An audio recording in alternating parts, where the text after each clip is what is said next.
Jaya Kunja Vihari.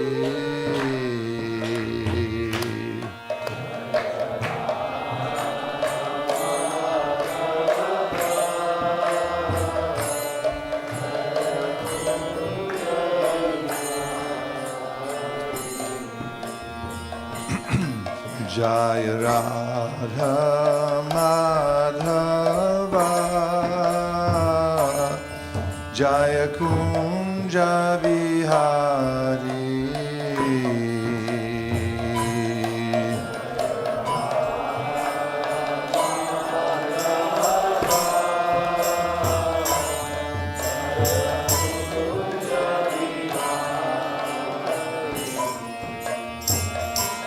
Jaya Gopi Jannavallabha Jaya Giri Varadhari.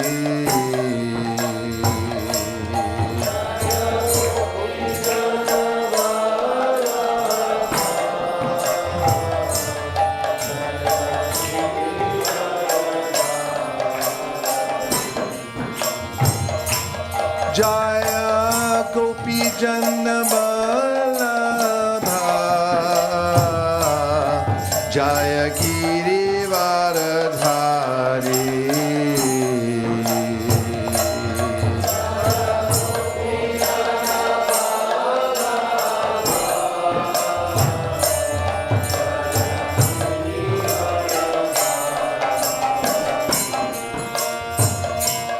Jaya Yashodanandana Jaya Vraja Janaranjana.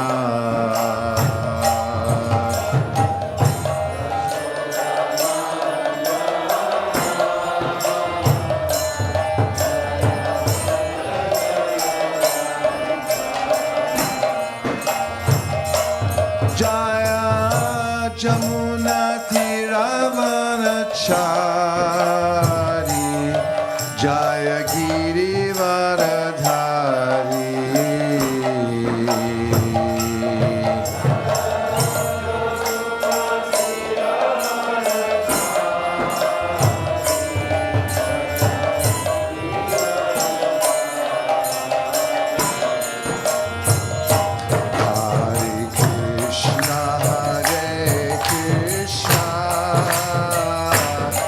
Krishna Krishna Hare Hare Hare Rama Hare Rama Rama Rama Hare Hare.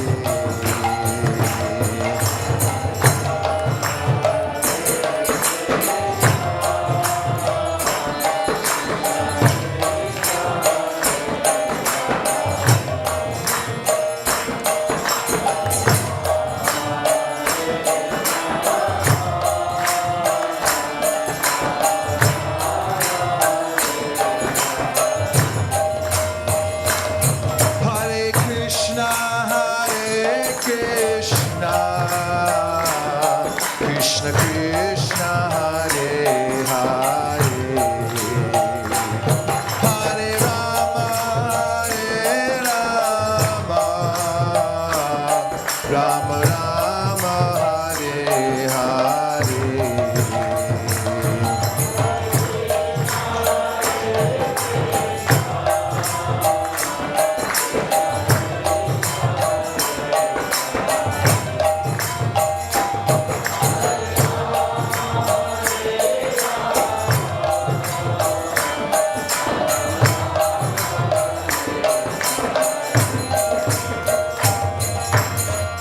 Krishna Krishna Krishna Hare Hare Hare Rama Rama Rama Hare Hare.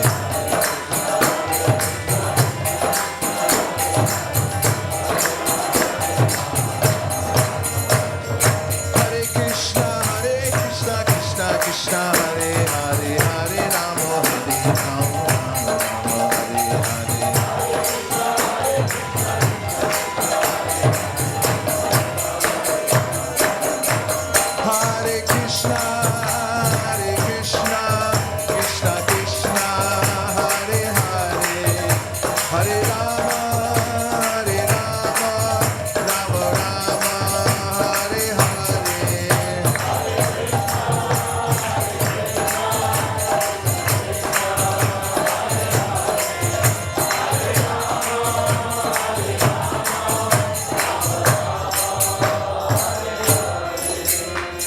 Jai Go Premanande Haribo.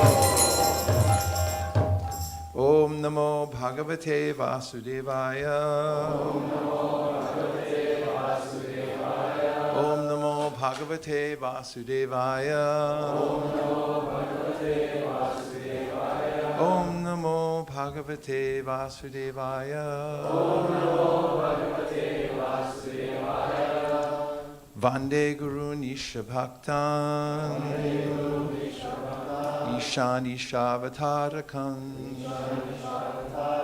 Tat Prakasham Tatat Shakti Krishna Chaitanya Samjakam Vande Shri Krishna Chaitanya Nityananda Sahodito Gaurudai Pushpavanto Chitro Sandau Tamonurao Jai Jai Shri Chaitanya Jai Nityananda Jai Dvaita Chandra Jai Gaura Bhakta Vrinda Jayatam Surato Pangor Mama Manda Matirgati Matsarva Swapadam Bojao Radha Manana Mohanao Divya Vrindaranya Kalpadrumadha Srimad Ratnangara Singhasanastao Srimad Radha Srila Govinda Devao Krishtali Bisevyamanu Smarami Shriman Rasarasarampi Vamshivatatastita Karshan Venuswaner Gopir Gopinata Shriyestunaha.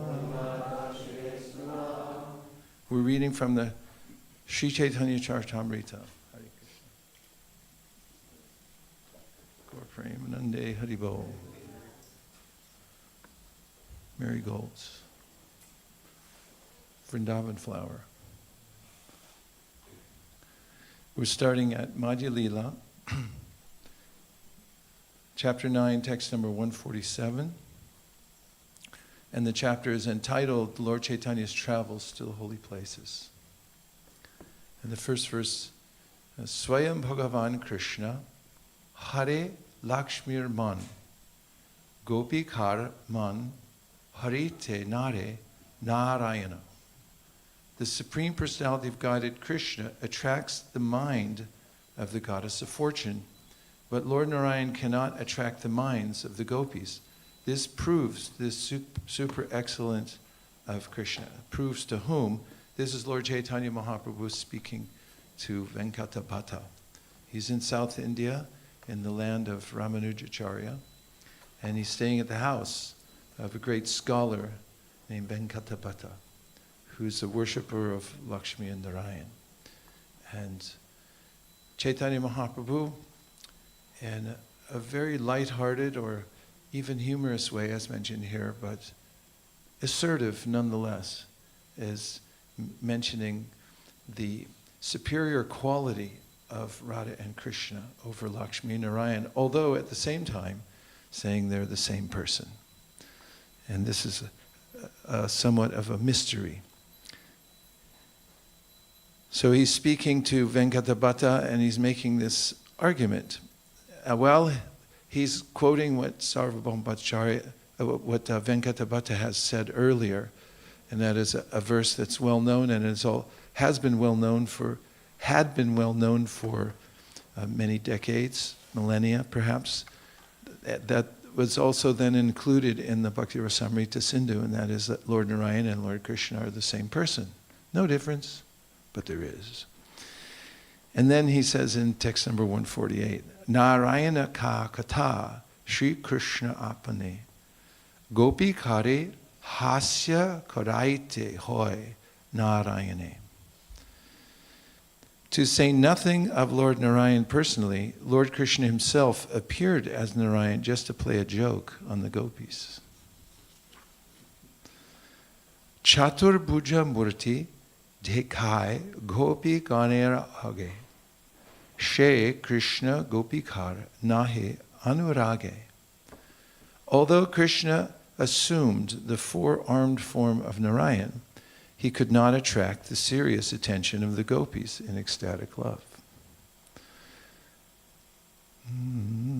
Gopinam Pashupendra Nanda Najusho Bhavasya Kastam Kriti Vignatum Shamate Duruha Padavi Sancharina Prakriyam Avishkur Vati Vaishnavim Apitanum Tasmin Bujar Jishnubhir Yasam Hanta Chaturbir Adbhutarichim Ragodaya Kunchati Gopinam Pashumindra Nandana Jusho Bhavasya Kastam Kriti Vignatum Shamate Duruhu Padavi Sancharina Prakriyam Avishkurvati Vaishnavim Apitanum Tasmin Bujar Jishnubir Yasam Hanta Chaturbir Adbhutaruchim Ragodaya Kunchati. The translation is, and this is from the Lalita Madhava Nataka. Once Lord Sri Krishna playfully manifested himself as Narayan with four victorious hands and a very beautiful form. When the gopis saw this exalted form, however, their ecstatic feelings were crippled.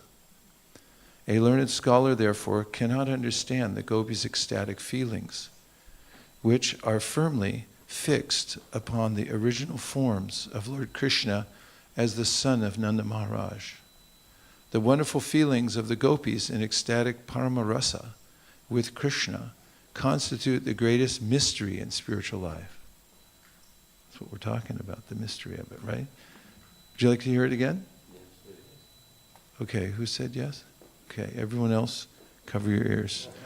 Once Lord Sri Krishna playfully manifested himself as Narayan, which is an interesting contrast in any case, because Narayan represents this sense of awe and reverence and opulence.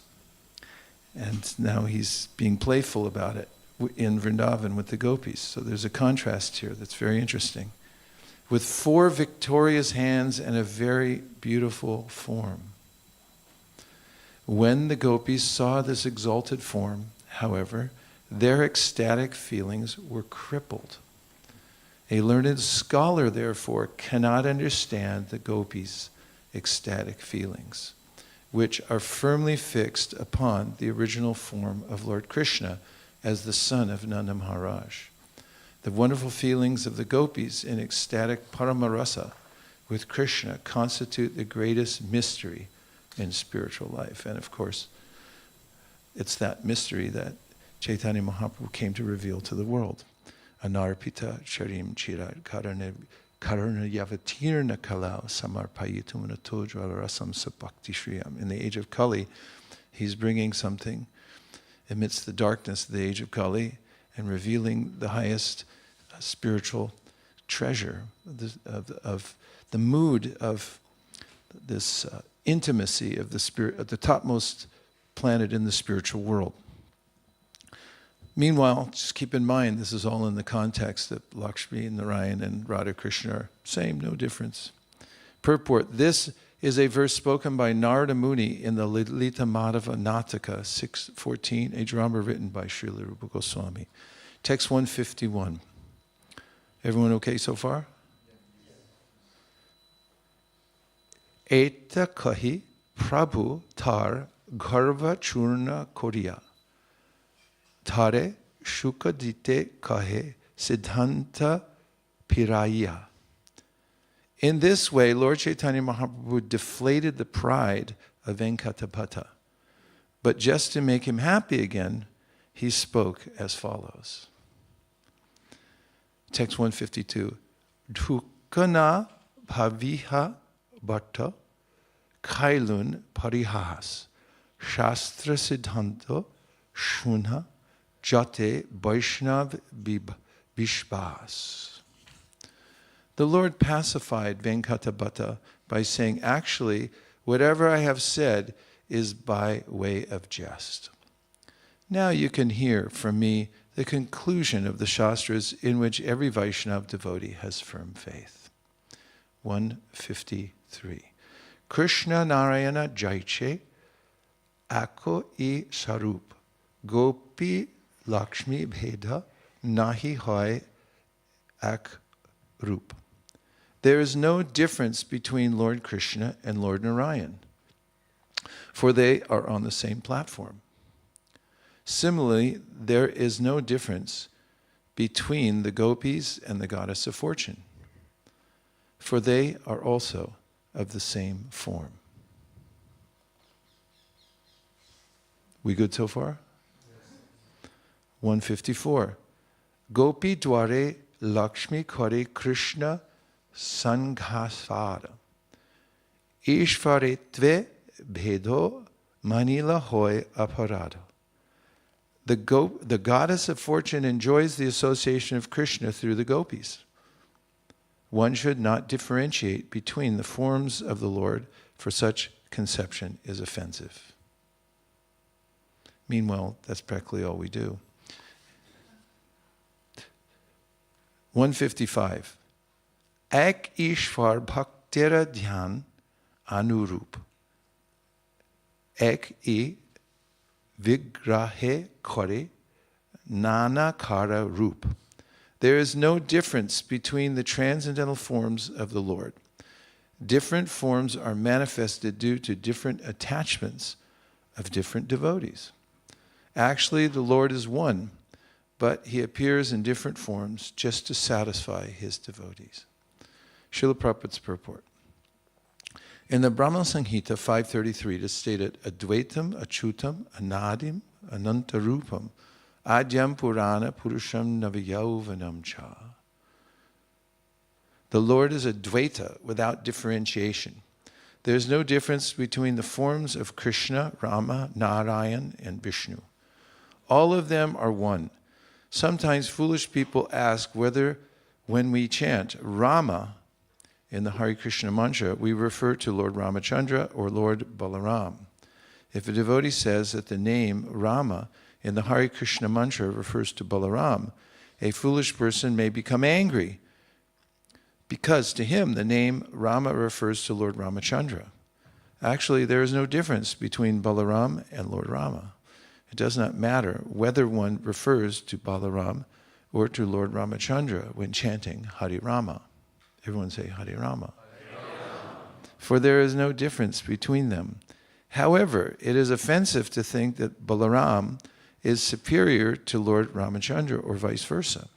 Neophyte devotees do not understand this Shastric conclusion, and consequently they unnecessarily create an offensive situation. In text 154, Sri Caitanya Mahaprabhu clarified this in a very lucid way. Ishvaretve bhed manile hoy aparad. It is offensive for one to differentiate between the forms of the Lord. On the other hand, one should not think that the forms of the Lord are the same as the forms of the demigods. This is certainly offensive, as confirmed in the Vaishnava Tantra. Yastu Narayanam Devam Brahmarudrajidaivatai Samatvenai Viviksheta Sapashandi Bhavedruvam. A Pashandi is one who considers the great demigods such as Lord Brahma and Lord Shiva equal to the Supreme Personality of Godhead Narayan, from the Hari Bhakti Vilas. The conclusion is that we should neither differentiate between the forms of the Lord nor equate the forms of the Lord with the forms of the demigods or human beings. For instance, sometimes foolish sannyasis, thinking the body of the Lord to be material, equate Ridra Narayan with Narayan, and this is certainly offensive. Unless one is instructed by a bona fide spiritual master, he cannot perfectly understand these different forms. The Brahma Samhita confirms Vedeshu Dhulabham adurlabham atma bhaktao. One cannot understand the differences between the forms of the Lord simply by academic study or by reading Vedic literature. One must learn from a realized devotee. Only then can one learn how to distinguish between one form of the Lord and another. I'll read that sentence again because, again, the contrast is strong. We're hearing same, and now we're saying, you have to understand the differences properly. Prabhupada writes, one cannot understand the differences between the forms of the Lord simply by academic study or by reading Vedic literature. One must learn from a realized devotee. Only then can one learn how to distinguish between one form of the Lord and another. The conclusion is that there's no difference between the forms of the Lord, but there is a difference between his forms and those of the demigods. Namashreshtam manamapi shachiputramatra swarupam shirupam tasyagrajam uruparim maturim goshtavatim radha kundam girivaram radhika madhavasham prapto yasya pratita kripaya shri gurum tamnatosmi he guru jnanadadina bandho swarandadata kuranaika sindo vrindavana sina hitavatar prasida radha pranaya pracharo Jaya Shri Krishna Caitanya Prabhu Nityananda Shri Advaita Gadadhara Shivasari Gaura Bhakta Vrinda Hare Krishna Krishna Krishna Hare Hare Hare Rama Rama Rama Hare Hare. So in Lord Chaitanya Mahaprabhu's way of coming to teach about bhakti, there is a bias. There's a bhakti bias in the idea of the Lord being homogeneously one. There's an aversion to bias because of having rejected the idea of variety. This is a mistake because, as Krishna says, even in the Bhagavad Gita, in describing the difference between the material and spiritual worlds, Urdhva mula madashakam ashvatam prahur avyayam chandamsi yasya parnani yastam veda savedavit adashchordvam prashita chashita saka guna pravida vishaya pravala adashcha mulan anusantatani karmanubhanini manushaloke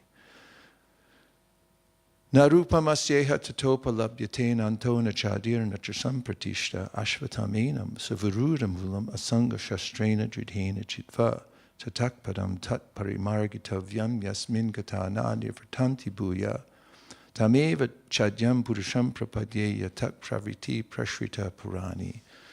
Which means that the material world is a reflection of the spiritual world, and the spiritual world is full of variety.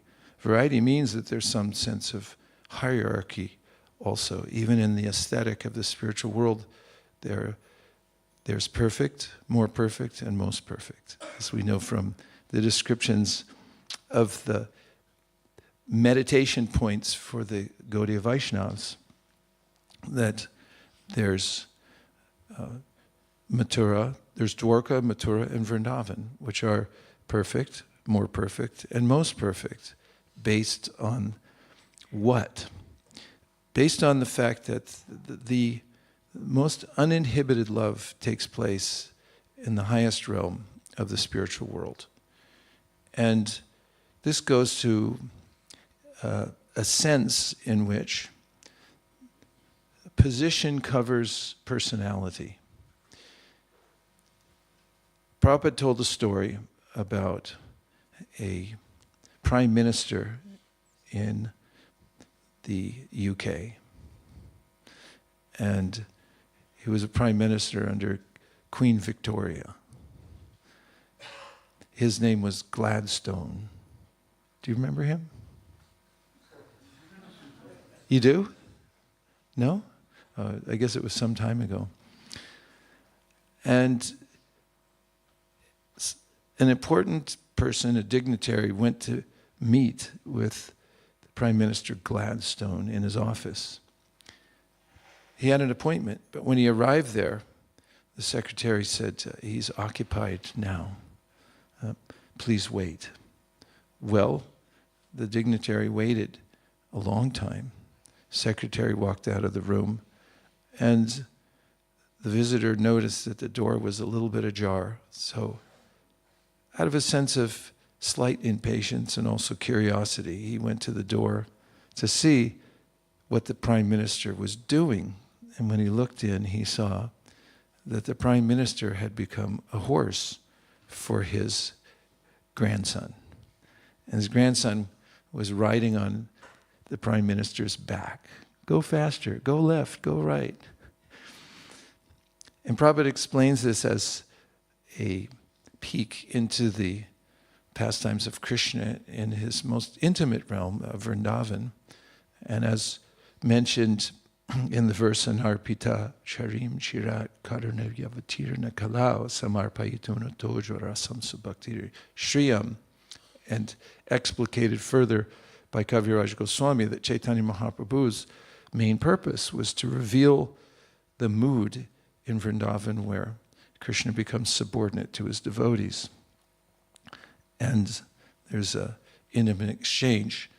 Whereas in other places, by contrast, Kaviraj Goswami says, for instance, in Vaikuntha, where the Lord has a position, he's the supreme controller, and he has victorious hands, as we heard there. There's a sense of grandeur there, the all-powerful God. And there, because of the position that he's manifesting, or that's obvious, the residents don't have that sense of intimacy with him. Whereas in Vrindavan, we hear about how when the residents were moving away to Gokula because they were being harassed by demons, and they joyfully put all their possessions on wagons, and the gopis, elderly gopis, were sitting with Krishna, who was a baby at the time, and they were proceeding along. They were encouraging him, you please dance, and we'll give you half a sweetmeat. You dance, Krishna. Here's the Supreme Narayan. Same. Krishna and Narayan are the same, right? But here in Vrindavan, there's a sense where they're saying, you dance for us and we'll give you half this sweetmeat.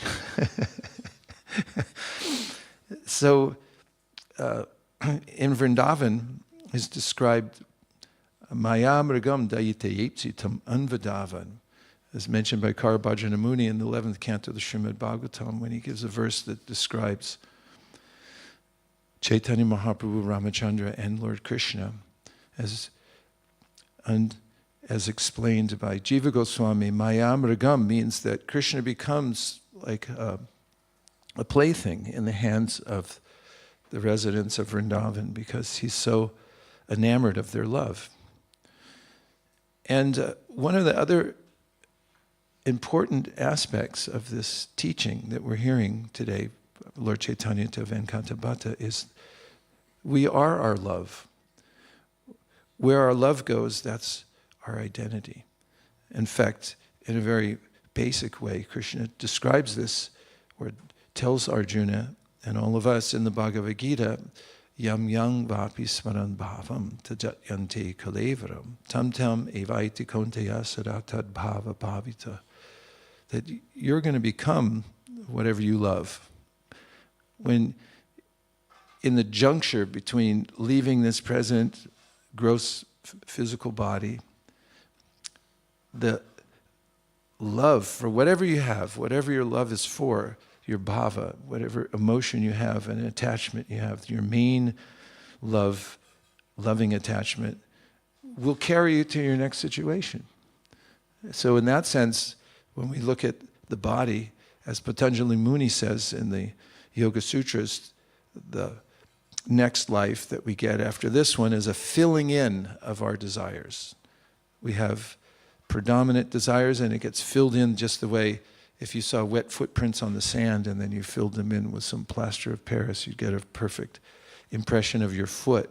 So the body we have now is an impression of our love from our last life. And therefore, the refinement of that love and directing it to the ultimate object of love is, in a basic way, the principle of bhakti yoga.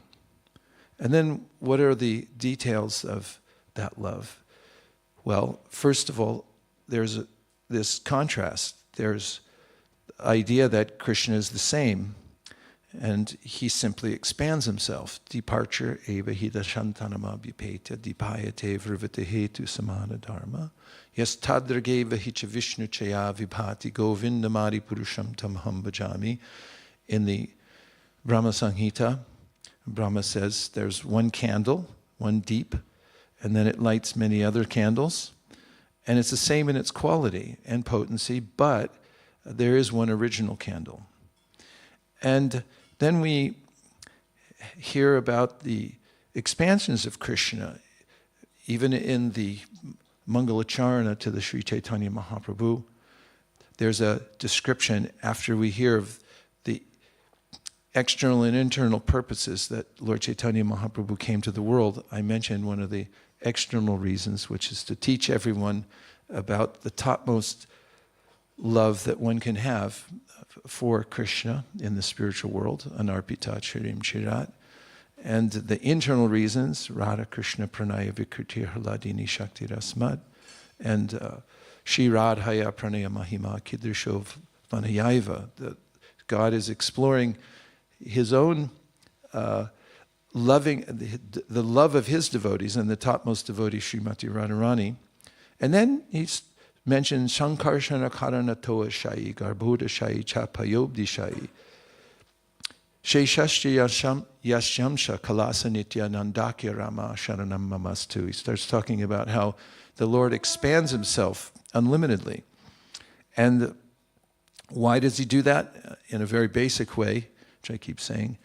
Eko Bahusham, the Vedas declare that the one has expanded himself for his own enjoyment into many.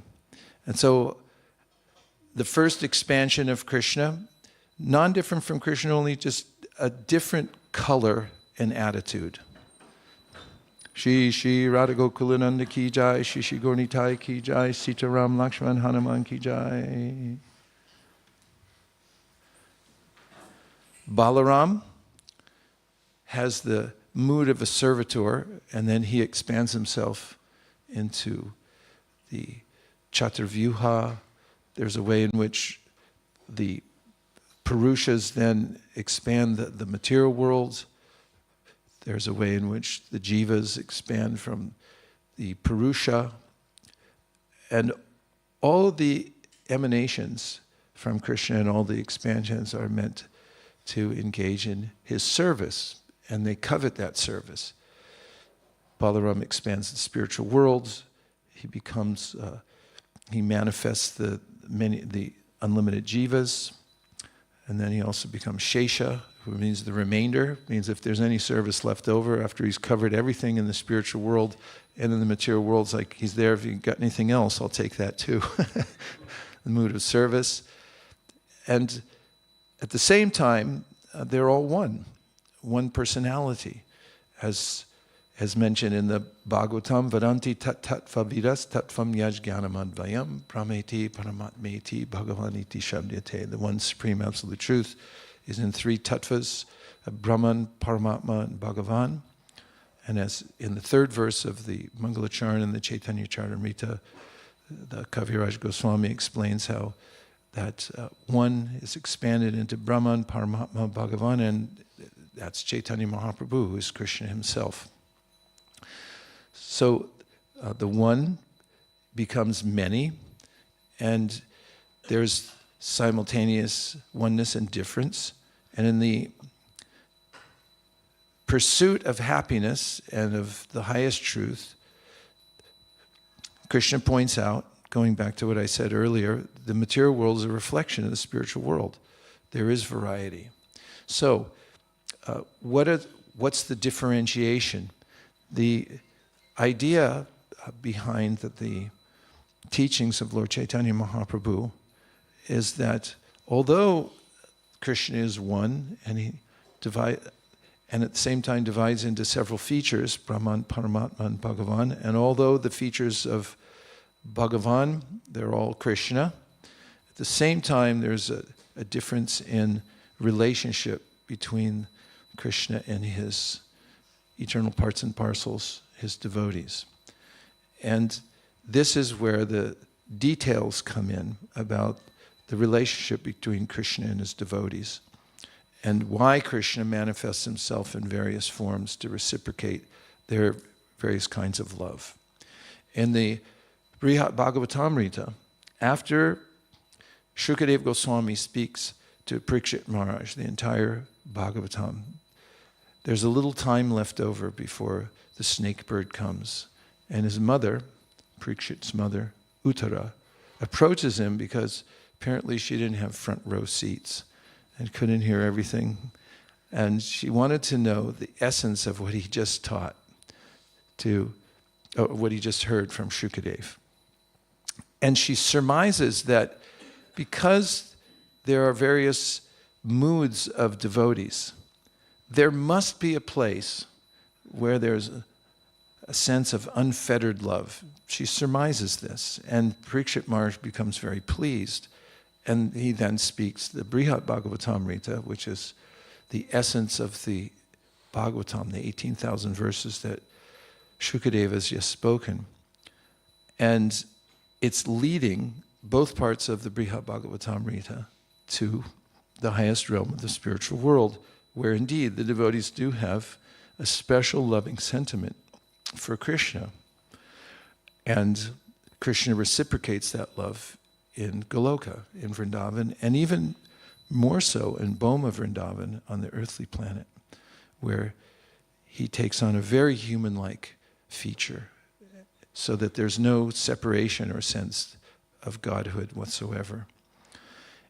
And this is the essence of what Chaitanya Mahaprabhu came to teach, and there's many more details of that, but rather than go on, I've made a few main points. One is that the material world is a reflection of the spiritual world. That means there's variety in the spiritual world. Variety means that there's a hierarchy even in aesthetics, appreciating that there are higher and lower, perfect, more perfect, and most perfect in the spiritual world.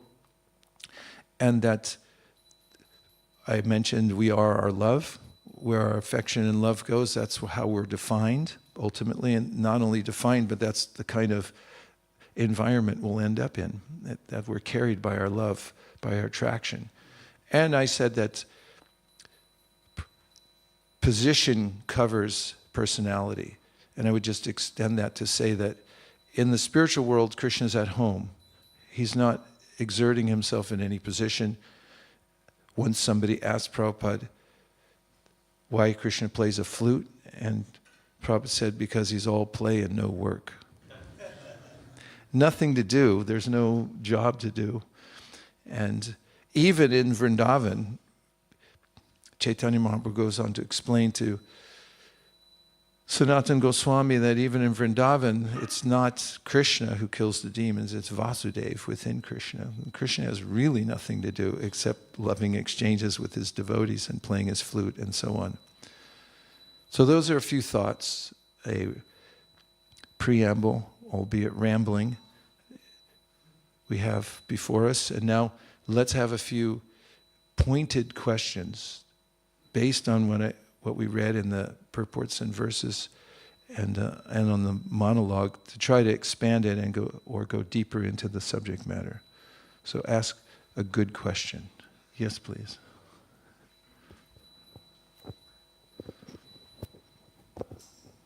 Hare Krishna, Prabhu. So Krishna doesn't personally kill the demons, but expands into his Vasudeva form.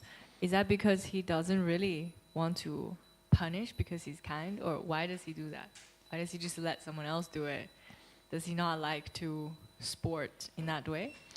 It's a different mood. It has to do with the moods of Krishna, and the mood of trouncing a big demon, pounding his head in. It's a little different than the mood of sweetness in Vrindavan. Although we have to keep in mind that there is no difference. Krishna is always Krishna, and Krishna and Narayan are the same. It's just a matter of the mood of Krishna in different times and places.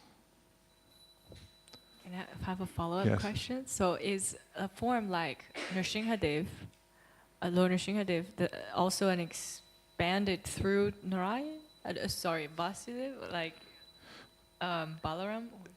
Yeah, good question. So Krishna expands himself into unlimited forms. Ramadi Murti Shukalani Amena Tishtan Nanavataram Akarod Bhuvanesha Kintu Krishna Swayam Samabhavat Parama Pumanyo Govindamadi Purusham Tamaham Bhajami. This is mentioned by Brahma in the Brahma Samhita. And all of those forms are expansions of Krishna in different moods, and they come at different times. Now, Lord Nrsimhadev is a very specific form of Krishna who's responding to the love of Prahlad Maharaj. Prahlad Maharaj has unflinching faith and love in the Lord in a certain mood. And when Lord Nrsimhadev comes, he's specifically coming to protect his devotee and to reciprocate his form of devotion. So it's Krishna, but he's in an angry mood. How angry is he? So angry that Lakshmi Devi, who's his husband, doesn't recognize him. When Lord Nrsimhadev appears, she's like, yeah, I don't know. Yeah, no. I don't know. Is this my husband or not? It's like she's a little standoffish about it. Everybody is, all the devas, even they offer prayers, and they're a little afraid even as they're doing it. And finally they give up and they say, Prahlad, he came for you. And they push him in. They said, you try. And even Prahlad then says, Manye dana bijana rupa tapasato just teja pravava balapodusha pudi yoga. He starts saying that all the demigods, they tried. They have all these beautiful qualities. They're exalted in all different ways. They know Sanskrit. They're from high families. They couldn't please the Lord. And then he remembers Bhaktya tutosha bhagavan gajayutapaya. That, well, Gajendra offered prayers once, and he's an elephant, so if he can do it, he can please the Lord with simple, sincere devotion. Maybe I can too. So then he offers, Prahlad offers his prayers to the Lord and says that, I'm not afraid of you. Everyone else is afraid of you. I'm not afraid. He said that what I'm afraid of is your Vishnu Maya. So it's a specific aspect of the Supreme who comes to enjoy a kind of reciprocation with a particular devotee. And that's how the different forms of the Lord come and manifest in the world. And just another footnote about Lord Nrsimhadev. He's there in Krishna's Leela. Sometimes people think, well,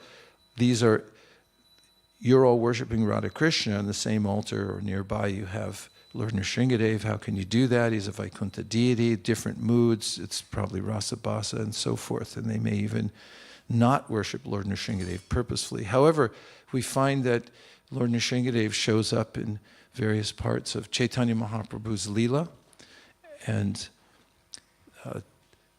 in the Sankirtan Leela he shows up and chastises the Kazi and so forth. And Caitanya Mahaprabhu is a great devotee named Nrsingananda Brahmachari, whose Ishtadeva is Lord Nrsimhadev. Sridhar Swami, who's the most respected by Lord Chaitanya Mahaprabhu of all the Bhagavatam commentators, his Ishtadeva was Lord Nrsimhadev. And Bhaktivinoda Thakur sings about how Lord Nrsimhadev in Navadvip, as he takes shelter of him, may he place his hand upon my head and usher me into the worship, the pure worship of Radha Krishna. So there are ways in which Lord Nrsimhadev, a different mood, he's Krishna, but he comes in an angry mood to chastise Hiranyakashipu, who has offended the pure devotee, Prahlad, but he appears in many other places, strategically placed to enhance the mood of devotees even in Navadvip or in their worship of Radha and Krishna, according to Bhaktivinoda Thakur. Maybe more information than you wanted. Another question? Yes.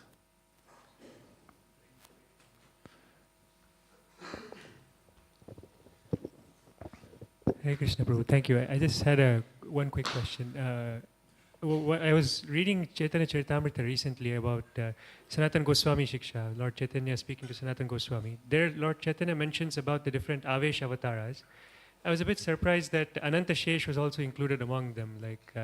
So are these Avesh avatars like also like Vishnu Murtis, like they're different from us? Or because among the Avesh avatars also feature Narad Muni and the four Kumaras. I mean, even Srila Prabhupada is known as Shaktivesh Avatara. So I was wanting to understand, like, are they Vishnu Murtis, like, whom we worship and revere, or are they also like Jivatmas, or are they like the spiritual master who's like both? Like? Yeah. The Avesh avatars are empowered by Krishna for very specific purposes. And do we worship them? Very much so. As is mentioned by Lord Shiva, Aradhananam Sarvesham Vishnu Aradhanam Param Tasmat Paratanam Devi Tariyanam Samarchana. There's a way in which those empowered representatives of Krishna are the most worshipable. They're the tadiya, or the paraphernalia of Krishna, and they're very dear to Krishna. In fact, Prabhupada gave the principle, love me, love my dog. If you're walking somewhere in Harrow, how do you say it? Harrow. And you meet somebody walking their dog, if you walk up to them, a stranger, and say, hi, how are you? They'll say, what are you, a murderer? And however, if you come up, as you walk by, you say, nice dog. They'll say, oh, well, thank you. What breed is he? And you'll get a whole lecture. So in a similar way, Krishna has the most access through his devotees, as was mentioned by Yudhishthira to Vidura. He said, Bhavadvida bhagavatas tirta bhuta swayam vibho tirta kurvanti tirtani swantakstena gadabrita. That you are a walking place, a walking tirta, holy place. Tirta means a bridge to the higher realm. And devotees have something that even Krishna doesn't have, which is love of Krishna. That's one of the reasons he comes as Caitanya Mahaprabhu, to experience that, so those who are empowered by Krishna. And as far as the particulars of the Avesh incarnations and the various categories considered by Caitanya Mahaprabhu, you can read the Laghu Bhagavatamrita.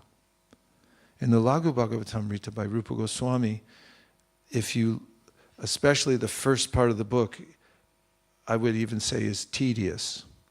I mean, when you hear the teachings as you're studying now, obviously the Sanatana Shiksha, Caitanya Mahaprabhu pedantically goes through all the combinations of ways in which Narayan holds his weapons.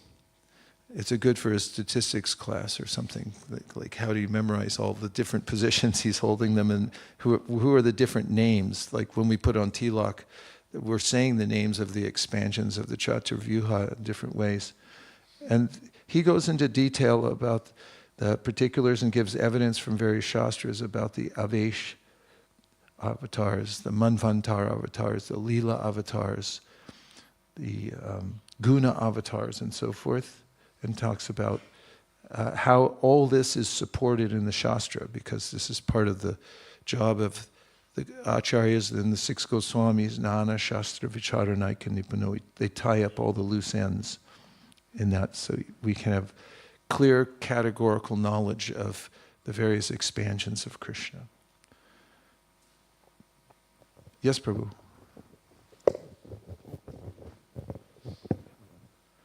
Thank you. Just on your last point, It's quite interesting in the Caitanya Caritamrta when they go through the ways the conch and club are held. When you look at the list, you find that there's 23 combinations because one combination is repeated twice and one combination is omitted. So I'm wondering, should we just take that to be and it's even in the Bengali it's like that. Should we take that as like some kind of error in the scripture that's been kind of passed down, or should we actually think that there's one combination is never, no Vishnu form has it, whereas one combination, there's two forms with it? Are you a statistics major? Yeah. Yes? Mathematics. Mathematics, yeah. I figured as much. So I would refer to the Laghu Bhagavatamrita for these types of very technical details. Read the whole thing and then see, you'll see that Rupa Goswami went to great lengths to make sure that's all clarified for all the mathematics majors in the world. And for linguistics majors, you'll find at the very end of the Tattva Sandarbha, there's just a extremely detailed description of how the language of the Shastra works, how it's broken down into various parts of speech and so forth, and how it is that spiritual sound vibration can be transmitted through the material atmosphere and so forth. Nothing from this side? Work with me. Okay, 1, 2, 3. You have the mic? Did you? Okay, go ahead. Hare Krishna Prabhu. Thank you so much. Possession is 9/10 of the law. I think we have 5 minutes left, if I'm not incorrect. Is that right? 10, 11. That's a lot. Okay, go ahead. Hare Krishna. Thank you so much, Prabhu, for a wonderful class. Just to clarify, as you've read in the scripture, we shouldn't see any difference between Krishna and Vishnu. Yet there is a difference between Krishna and Vishnu. And it's also an prad to see the difference. But when we come in front of the deities, or even before that, you also mentioned in Ayodhya, Krishna is worshipped with awe and reverence. In Vrindavan, it's more loving exchanges with his devotees, which is more a loving relationship. But when we come in front of the devotees, the deities of the Lord, how should we see the Lord? With awe and reverence, with the loving exchanges that he has with his Vrindavan devotees? Or is it something that gradually, as we advance in Krishna consciousness, we get to see the Lord in a different way? Yes. Well, this is the progression of our bhakti, which is anukramashriti. It comes step by step. As we know, satam prasangam mamavirya sambido bhavanti hritkarna rasayana kata taj joshanad ashopavargavartmani shradaratir bhakti anukramashriti. And Caitanya Mahaprabhu says, krame krame, one advances from the position of a Kanishya Adhikari to a Uttama Adhikari by the process of chanting Hare Krishna and hearing Srimad Bhagavatam. And Anukramashriti means Shraddha, from Shraddha to Rati, which means Ruchi, and Bhakti, which means Prema.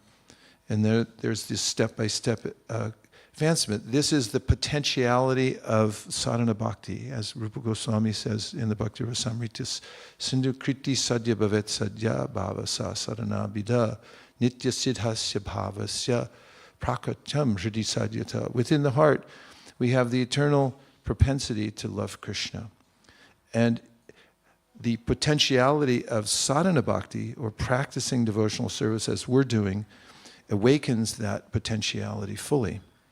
Prakatyam hridi sadhyata will become awakened by sadhana bhakti. So what kind of sadhana bhakti are we practicing?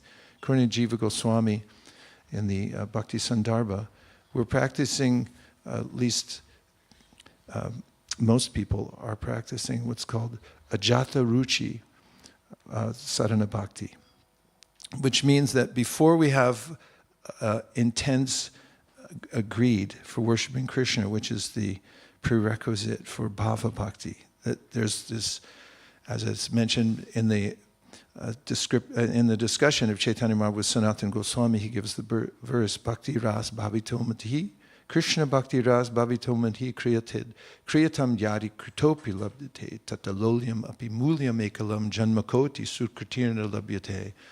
That the price for bhakti proper, the highest form of bhakti, is one's intense desire to have it. In fact, it's called lalyam, or sometimes translated as greed, an intense desire to have it. And so when we practice sadhana bhakti, it begins when we approach the deities, we're worshiping them but with rules and regulations in sadhana bhakti.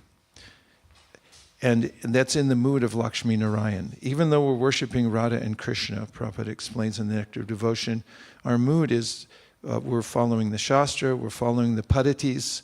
It's not that we come in and lie on the ground and then we get up a minute later and we offer Krishna a flower, or we eat off his plate. In Vrindavan, it's completely spontaneous or unceremonial love.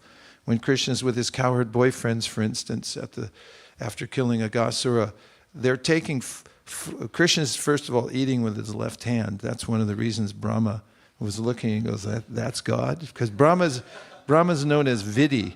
You get to be Brahma after 100 lifetimes of perfectly following the Varnashrama. And then he sees these kids playing and they're like taking food out of each other's mouth and Krishna's eating with his left hand and he goes like, what? We'll test this out. So that's spontaneous in Vrindavan. When a good friend of mine who has lived in Vrindavan for many years said he was doing a project there and he got invited to somebody's house to have prasadam, and on their altar they just have Giriraj, and then the lady of the house brought forward the plate and she'll put it on the altar, say, eat, Lala, eat. There's a different mood there. Mahaprabhu mentioned that when one of his devotees came to Vrindavan. He said, don't mix with you won't understand their mood, it's different. So we approach the deity according to the rules and regulations of the Padditis, and we worship them in this ajata ruchi sadhana bhakti. So what we're doing actually is raganuga. We're following in the footsteps of Rupa and Sanatan Goswami in their feature of the way they appeared in this world, not in their eternal forms, in their Nitya Leela in the spiritual world as Manjaris. But Vishwanath Chakravarti Thakur established this. It was a great debate that some people were saying, no, we have to follow them as they are in the spiritual world. And he established shastrically how we as followers of Caitanya Mahaprabhu follow Rupa and Sanatan in the way that they conducted themselves in this world. They were very strict sadhakas. Sankhya purvakanama gana natibi kalavasani krito. They practiced very strictly the rules and regulations of bhakti. But what are we doing? We're actually worshiping Radha Krishna. So kriti sadhya bhavet sadhya bhavasa sadhanabhida. There's a way in which, by following strictly the rules and regulations of sadhana bhakti, then gradually there's an awakening of spontaneity in the heart of the devotee. And that thickens and it brings out the potentiality. Even, however, when we do develop this spontaneous attraction for Krishna, externally we still follow all the strict rules and regulations. Get up early, take bath, come to Mangalartik, ring the bell, bow down, and so forth. Anyway, there's a longer discussion in that, but just to summarize, what should we do? That's what Rupa Goswami says in the Nectar of Instruction, Tanama Rupa Charitadis Kirtananu Smrityo Kramina Rasanam Manasini Yoja Tishtan Vraje Tananuragi Jananugami Kalam Nayeda Kilam Itubadesha Saram. And that is that the essence of all advice is that we should nicely practice devotional service, especially hearing in the association of devotees, and then naturally will come to be spontaneously attracted to a particular devotee in Vrindavan. This is the path we're on of Raganuga Bhakti, that we will develop an appreciation for the devotional service of somebody like Yashoda or Raktak or Sridham, or perhaps some of the Gopi followers of Krishna, and then that is cultivated by hearing even more in that mood. And Chaitanya Mahaprabhu, when he was in the Gambhira in the last stages of life, it was all cultivation by hearing. Ramananda Roy and Sarup Damodar would sing to him from the books of Chandidas and from Srimad Bhagavatam, various songs about particular leelas that would attract his attention. And it's, anyway, try to keep my answer short. Too late now. Okay, somebody else had a question. Yes. Hare Krishna. Hare Krishna. Thank you for the class. I wanted to ask, you were mentioning that Nrsimhadev appeared in reciprocation to Prahlad Maharaj. It was like he appeared especially reciprocating with him as an individual. And you were talking about how we're all variegated and we're all different. So obviously we're not on the level of Prahlad Maharaj, but does that mean Krishna will look different to all of us? And that led me on a trail of thought to say that, does Krishna reveal himself through the devotees? And if so, how do we become attuned to pick up that? Like, how do we know when it's Krishna? When we follow the path given to us by Srila Rupa Goswami, the Goswamis, and our founder Acharya, who gave us the perfect synthesis of all the teachings of the Acharya, and we hear and chant, there's a way in which we will develop a specific attraction to Krishna. Prabhupada mentions this in the 4th chapter of the Adi Lila, verse number 34, the second to the last paragraph, where he talks about how every devotee has a specific appreciating capacity for the Lord, and it gets developed in the process of bhakti that we're on now. And as Rupa Goswami explains it in the Bhakti Rasamrita Sindhu, there's a way in which it's not necessarily our choice, it's Krishna's choice. There's a way in which he wants to be served by us also. And he extends himself to the devotee, and it comes into the devotee's mind as a specific attraction to Krishna. And it feels like the devotee's idea, but it's also simultaneously Krishna's idea to worship him in a particular way. And then that becomes manifested in the heart of the devotee who has a particular relationship with Krishna, or sthai bhav, that's their steady or foundational relationship with Krishna. So it happens as Prabhupada quotes his spiritual master, Srila Bhaktisiddhanta Saraswati Thakur, in the verse, Tan nama rupa charitati sukirtananda, that's Nectar of Instruction, verse in number 8, that it all unfolds by the process of hearing and serving in all the different ways. Charita adi, that means all the forms of devotional service. Did I answer your question? And also, just as a reference, you can look in Brahma's prayers in 10:14, and I can't remember which verse number it is, but it's somewhere around 6, that it's mentioned Brahma saying to the Lord that your forms are unlimited, your qualities are unlimited, just as you can't count the numbers of stars or the number of grains of sand. You couldn't count all of Krishna's qualities. But even if you could, they would expand, and then you'd have to get a new calculator. So in the purport, Prabhupada describes how each one of these specific qualities that Krishna has is to reciprocate with the individual devotees. My name is Vaisesika, some people say. How'd you get that name? It comes from the root word vishesha, which means specific. And it really refers to the fact that everything within Krishna's creation is specific and unique. And similarly, so is our relationship with Krishna. And you'll note with Prophet, in the Brihat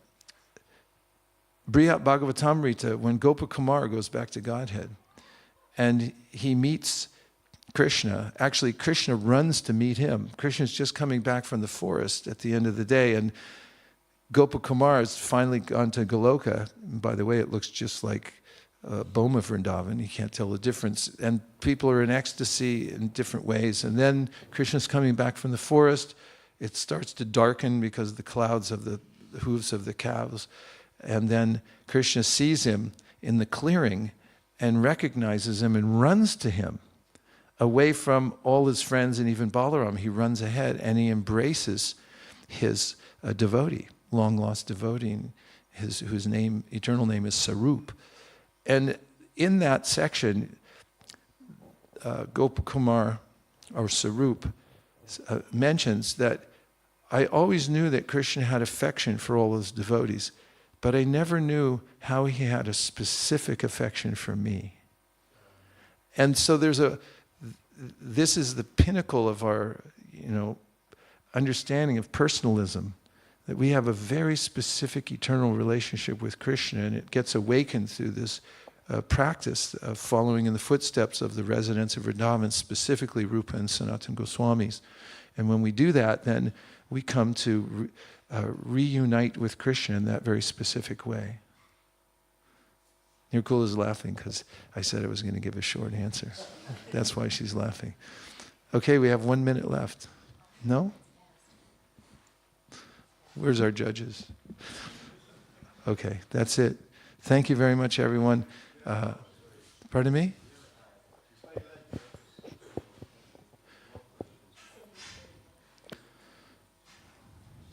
Yeah, it's better to err on the side of cutting class early. Otherwise, then if somebody walks out, then it becomes like I deprived them breakfast. But anyway, I just want to say probably this is likely the last class because we're leaving on Monday. But it's been an overwhelmingly heartening process or stay here for Nirkula and me. Me or I? For me. And thank you, everyone, for your enthusiasm in Krishna consciousness. It's noticeable, and this is a very mighty yatra. And we feel edified by having your association here, and pray that you may conquer all obstacles and rise to the occasion of beating India. Yeah, try to beat India. Pick a Mayapur or Delhi, and then please, the Manor and Soho may be combined. If you could do that, it would be really good for the world. The British especially they're mighty. You should rise. Okay? Yes. Say yes. Not just Divyanam say yes, everyone say yes. Please beat India. Okay? Yes. Come on, don't laugh. Just beat India. Yes. All right.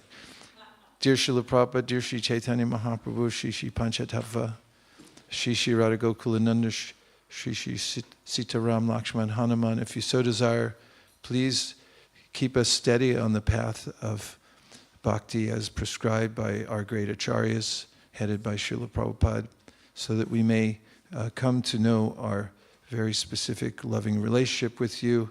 And may we distribute the knowledge to millions of people in the UK and beyond so that they may resume their position in the spiritual world. Thank you for considering our request. Om Tat Sat. Everyone agrees with this prayer in whole or in part. Please unmute and say Hare Krishna. Vanchakalpadrishcha kripa sindhabe vachapatitanam pavanibhyo vaishnavebhyo namo namaha anantakoti vaishnaviniki jai.